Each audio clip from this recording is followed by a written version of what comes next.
ಅದು ತುಂಬು ಕುಟುಂಬ. ತಂದೆ ಕಲ್ಕೆರೆಯಲ್ಲಿ ಜಮೀನ್ದಾರ. ಒಂದೇ ಮನೆಯಲ್ಲಿ ಅಣ್ಣ ತಮ್ಮ ಸುಖವಾಗಿದ್ರು. ಆದರೆ ಇಬ್ಬರ ಮದುವೆ ಬಳಿಕ ವಾರ್ಗಿತ್ಯರ ವಾರ್ ಅತಿರೇಕಕ್ಕೆ ಹೋಗಿ ಪೊಲೀಸ್ ಠಾಣೆಗೆ ಹೋಗುವಂತಾಗಿದೆ. ನಿಜ ಜೀವನದ ಸೀರಿಯಲ್ ನಟಿಯ ಕೌಟುಂಬಿಕ ಕಲಹ ಬೀದಿಗೆ ಬಂದು ಕೋಲಾಹಲ ಎಬ್ಬಿಸಿದೆ.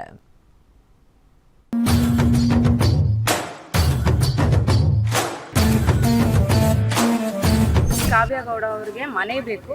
ಆ ಮನೆಗೋಸ್ಕರ ನಮ್ಮಿಬ್ಬರನ್ನ ಹೆಂಗಾದ್ರೂ ಮಾಡಿ ಹೊರಗಡೆ ಹಾಕ್ಬೇಕು ಅನ್ನೋ ಒಂದೇ ಒಂದು ಕಾರಣಕ್ಕೆ ಈ ತರ ಕಿರಿಕ್ ಮಾಡ್ತಾ ಇದ್ದಾರೆ. ಪ್ರೇಮ ಅನ್ನೋ ಹುಡುಗಿ ನನ್ನ ಮಗಳ ಮೇಲೆ ಕೈ ಮಾಡೋದಕ್ಕೆ ನಾನು 100% ಕೇಳೋ ಹಕ್ಕಿದೆ ನನಗೆ. ಅವ್ರಿಗೆ ನಾವು ಆ ಮನೇಲಿ ಇರೋದೇ ಇಷ್ಟ ಇಲ್ಲ. ಅವರ ಅಪ್ಪ ಬಂದು ನನಗೆ ಹೊಡೆದು, ನನ್ನ ಗಂಡನ್ಗೆ ಹೊಡೆದು.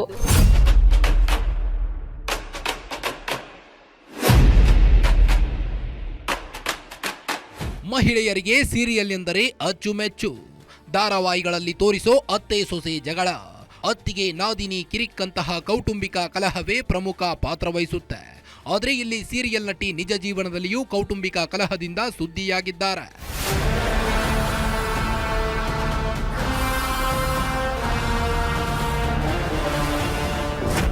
ಬೀದಿಗೆ ಬಂದ ನಟಿ ಕಾವ್ಯ ಗೌಡ ಕೌಟುಂಬಿಕ ಕಲಹ.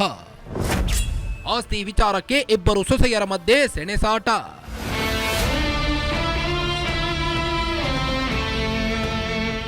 ರಾಧಾರಮಣ ಹೀಗೆ ಹಲವು ಧಾರಾವಾಹಿ ನಟಿಸಿರುವ ಕಾವ್ಯ ಗೌಡ ಮನೆ ಜಗಳ ಬೀದಿಗೆ ಬಂದಿದೆ.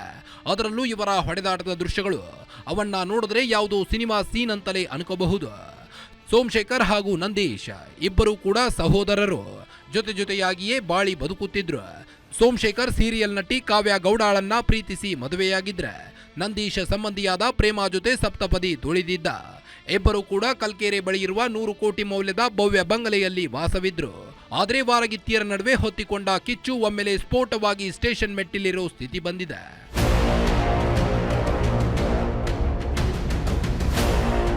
ಮೂರು ಅಂತಸ್ತಿನ ಈ ಮನೆಯಲ್ಲಿ ಒಬ್ಬೊಬ್ರು ಒಂದೊಂದು ಫ್ಲೋರ್ನಲ್ಲಿ ವಾಸವಾಗಿದ್ರು.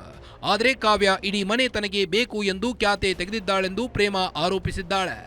ಅಷ್ಟಕ್ಕೂ ನಿನ್ನೆ ಆಗಿದ್ದೇನೆಂದ್ರೆ, ಕಾವ್ಯ ಮನೆ ಕೆಲಸದಾಕೆ ಪ್ರೇಮ ಬಳಸುತ್ತಿದ್ದ ಕಿಚನ್ಗೆ ಬಂದಿದ್ದಾಳಂತೆ. ಇದನ್ನ ಪ್ರಶ್ನೆ ಮಾಡಿದ್ದಕ್ಕೆ ಕೋಪಗೊಂಡ ಕಾವ್ಯ ಪ್ರೇಮ ಮತ್ತು ನಂದೀಶ್ ಬಳಿಗೆ ಬಂದು ಊಟದ ತಟ್ಟೆ ಕಿತ್ತೆಸೆದು ಇದು ನನ್ನ ಮನೆ ಹೊರಗೆ ಹೋಗಿ ಎಂದು ಹಲ್ಲೆಗೆ ಯತ್ನಿಸಿದ್ದಳಂತೆ. ಇದನ್ನ ಪ್ರಶ್ನೆ ಮಾಡಲು ಬಂದ ಪ್ರೇಮ ತಂದೆ ಮೇಲೂ ಹಲ್ಲೆ ಮಾಡಿದ್ದಾರಂತೆ. ನನ್ನ ಮಾಂಗಲ್ಯ ಸರವನ್ನ ಕಿತ್ತು ಹಲ್ಲೆ ಮಾಡಿದ್ದಾರೆಂದು ಆರೋಪಿಸಿ ರಾಮಮೂರ್ತಿ ನಗರ ಠಾಣೆಗೆ ಪ್ರೇಮ ದೂರು ದಾಖಲಿಸಿದ್ದಾಳೆ. ಕಾವ್ಯ ಗೌಡ ಅವರಿಗೆ ಮನೆ ಬೇಕು. ಆ ಮನೆಗೋಸ್ಕರ ನಮ್ಮಿಬ್ಬರನ್ನ ಹೆಂಗಾದ್ರೂ ಮಾಡಿ ಹೊರಗಡೆ ಹಾಕ್ಬೇಕು ಅನ್ನೋ ಒಂದೇ ಒಂದು ಕಾರಣಕ್ಕೆ ಈ ತರ ಕಿರಿಕ್ ಮಾಡ್ತಾ ಇದ್ದಾರೆ. ತುಂಬಾ ಕಿರಿಕ್ ಮಾಡ್ತಾ ಇದ್ದಾರೆ ಸರ್. ಮೊದಲಿಂದನೂ ಮಾಡ್ತಿದ್ದಾರೆ. ಬಟ್ ಇದನ್ನೆಲ್ಲ ನಾವು ನಮ್ಮ ಮಾವನವರ ಗಮನಕ್ಕೆ ತಂದಿದ್ವಿ. ಈ ರೀತಿ ಆಗ್ತಾ ಇದೆ, ಸ್ವಲ್ಪ ನೋಡಿ ಅಂತ. ಪ್ರತಿ ಸರಿ ಅವ್ರ ಹತ್ರ ಹೋದಾಗೂ ನನಗೆ ಬುದ್ಧಿ ಮಾತು ಹೇಳಿ ಕಳಿಸಿದ್ರು. ಬಿಡಮ್ಮ ಹೋಗ್ಲಿ, ಅವ್ರೇನೋ ಮಾಡ್ತಾರೆ, ತಲೆ ಕೆಡ್ಸ್ಕೊಂಬೇಡ, ನೀನು ನಮ್ಮ ಹುಡುಗಿ. ಅವರೇ ನೋಡಿ ಇಷ್ಟಪಟ್ಟು ಮಾಡ್ಕೊಂಬಂದಿರೋದು ಸರ್. ನಮ್ಮನ್ನ 2 ವರ್ಷ ಕಾದು ಮಾಡ್ಕೊಂಬಂದ್ರು. ಅವ್ರನ್ನ ಕಾದ್ಕೊಂಡು ಇವರೇ ಬೇಕು ಅಂತ ಮಾಡ್ಕೊಂಡು ಹೋಗಿರೋದು. ನಮ್ಮನ್ನ ಸಂಬಂಧದಲ್ಲೇ ನಾವು ಮದುವೆ ಆಗಿರೋದು. ಸೊ ಆಗಿರ್ಬೇಕಾದ್ರೆ ಅವ್ರು ಏನು ಹೇಳಿದ್ರು ನಾನು ಅದಕ್ಕೆ ಕೇಳಲೇಬೇಕು. ಅವ್ರು ತಲೆ ಬಾಗ್ಲೇಬೇಕು. ಅವ್ರು ಹೇಳಿದ ಮಾತು ನಾನು ಕೇಳಲೇಬೇಕು. ಸೊ ಪ್ರತಿ ಸರಿ ನಾನು ಅವ್ರ ಹತ್ರ ಹೋದಾಗೂ ಸಮಾಧಾನಮ್ಮ, ತಾಳ್ಮೆ ತಾಳ್ಮೆ ತಾಳ್ಮೆ ತಾಳ್ಮೆ. ಬಟ್ ಆ ತಾಳ್ಮೆ ಇವತ್ತು ಇಷ್ಟು ಲಿಮಿಟ್ ಮೀರೋ ಹಂಗೆ ಅವರು ವರ್ತಿಸಿದ್ದಾರೆ. ನಾವು ಮನೆಯಲ್ಲಿ ಕುತ್ಕೊಂಡು ಊಟ ಮಾಡ್ತಾ ಇದ್ವಿ. ನಮ್ಮ ಮನೆಯಲ್ಲಿ ಹೇಗಿದೆ ಅಂದರೆ ದೊಡ್ಡ ಮನೆ ಸರ್. ಒಬ್ರಿಗೊಬ್ರು ಕಾಣೋದೇ ಇಲ್ಲ, ನೆಮ್ಮದಿಯಾಗಿ ಬದುಕಬಹುದು ಎಲ್ರೂ. ಬಟ್ ಅವ್ರಿಗೆ ನಾವು ಆ ಮನೆಯಲ್ಲಿ ಇರೋದೇ ಇಷ್ಟ ಇಲ್ಲ.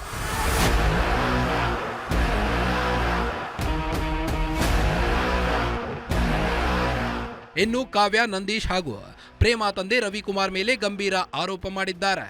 ಮನೆಗೆ ನುಗ್ಗಿ ಅವಾಚ್ಯ ಶಬ್ದಗಳಿಂದ ನಿಂದಿಸಿ ಹಲ್ಲೆ ಮಾಡಿದ್ದಾರೆ. ನಿನ್ನನ್ನ ರೇಪ್ ಮಾಡ್ತೇನೆ ಎಂದು ಬೆದರಿಕೆ ಹಾಕಿ ಹಲ್ಲೆ ನಡೆಸಿದ್ದಾರೆ. ನನ್ನ ಪತಿಗೆ ಚಾಕುವಿನಿಂದ ಇರಿದಿದ್ದಾರೆಂದು ಆರೋಪಿಸಿ ರಾಮಮೂರ್ತಿ ನಗರ ಪೊಲೀಸ್ ಠಾಣೆಗೆ ಪ್ರತಿ ದೂರು ನೀಡಿದ್ದಾರೆ. ಪ್ರತಿ ದೂರು ದಾಖಲಿಸಿಕೊಂಡಿರೋ ಪೊಲೀಸರು ಕಾವ್ಯ ಹಾಗೂ ಪ್ರೇಮ ಇಬ್ಬರು ಹೇಳಿಕೆಯನ್ನ ದಾಖಲಿಸಿಕೊಂಡಿದ್ದಾರೆ. ತನಿಖೆಯಿಂದ ವಾರಗಿತ್ತಿಯರ ನಡುವಿನ ಗಲಾಟೆಗೆ ಕಾರಣವೇನೆಂಬುದು ಗೊತ್ತಾಗಬೇಕಿದೆ. ನಾನೊಂದು ತಾಯಿ, 2 ವರ್ಷದ ಮಗು ಮೇಲೆ ಕೈ ಮಾಡಿದ್ರು. 100% ಅಲ್ವಾ, ಯಾವುದೇ ತಾಯಿ. ಪ್ರೇಮ ಅನ್ನೋ ಹುಡುಗಿ ನನ್ನ ಮಗಳ ಮೇಲೆ ಕೈ ಮಾಡೋದಕ್ಕೆ ನಾನು 100% ಕೇಳೋ ಹಕ್ಕಿದೆ ನನಗೆ. ಯಾಕೆಂದ್ರೆ ಮಕ್ಕಳು ಅಂದ್ರೆ 100 ಯಾವ ದೊಡ್ಡ ಮಕ್ಕಳಾದ್ರೆ ಹೇಳ್ತಾರೆ ಬಂದು, ಚಿಕ್ಕ ಮಗು ಹೇಳಲ್ಲ ಸರ್. ನಾನು ಕೇಳಿದೆ ಯಾಕೆ ಹಿಂಗೆ ಅಂತ. ಆ ಹುಡುಗಿನೇ ಸ್ಟಾರ್ಟ್ ಮಾಡಿದ್ದು. ಅದು ಎಲ್ಲಿಗೋ ಹೋಗಿ ನಿಲ್ತು. ಆಮೇಲೆ ಅದಾದ ನಂತರ 7 ಗಂಟೆಗೆ ಅವರ ಅಪ್ಪ ಬಂದು ನನಗೆ ಹೊಡೆದು, ನನ್ನ ಗಂಡನ್ಗೆ ಹೊಡೆದು. ಏನೇನೋ ವಿಡಿಯೋಗಳು ನೋಡ್ತಾ ಇರ್ಬೋದು. ನನ್ನ ಗಂಡ ಅವರೇನೋ ತಂಗಿಗೆ ಇದು ಮಾಡ್ತಾ ಇದ್ದಾರೆ ಅಂತ ರಾಂಗ್. ಯಾಕಂದರೆ ಪೋಟ್ರೆ ಮಾಡೋರು ಯಾವ ರೀತಿ ಬೇಕಾದರೂ ಪೋಟ್ರೆ ಮಾಡ್ಬೋದು ಜೀವನದಲ್ಲಿ. ನೀವು ಎರಡೂ ವಿಚಾರ ಕೇಳಬೇಕು. ಯಾವ್ದು ಕರೆಕ್ಟ್ ಅನ್ಸುತ್ತೋ ನಿಮಗೆ ಬಿಡ್ತೀನಿ, ನನಗೇನು ಇಲ್ಲ. ಯಾವ್ದು ಕರೆಕ್ಟೋ ನೀವು ತಗೊಳ್ಳಿ. ಸೊ ನನಗೆ ಗೊತ್ತು ನನ್ಗೆ ಯಾವ ಕರೆಕ್ಟು ಅಂತ. ಸೊ ನಮ್ಮ ಮಾವ ಇದ್ದಾರೆ, ನಮ್ಮ ಅತ್ತೆ ಇದ್ದಾರೆ, ನನ್ನ ಗಂಡ ಇದ್ದಾರೆ ನನ್ನ ಪರ ಮಾತಾಡೋದಕ್ಕೆ. ಸೊ ಇಟ್ಸ್ ಓಕೆ, ಯಾರು ಏನಾದರೂ ಮಾತಾಡಲಿ. And thank you. ಅದೇನೇ ಹೇಳಿ, ಯಾರೋ ಮಾಡಿರೋ ಆಸ್ತಿಗೆ ಮತ್ಯಾರೋ ಕಿತ್ತಾಡಿಕೊಂಡು ಬೀದಿಗೆ ಬಂದು ನಿಲ್ಲುವಂತಾಗಿರೋದು ಮಾತ್ರ ನಿಜಕ್ಕೂ ಸತ್ಯ. Ajay Kumar, crime bureau, guarantee news, Bengaluru.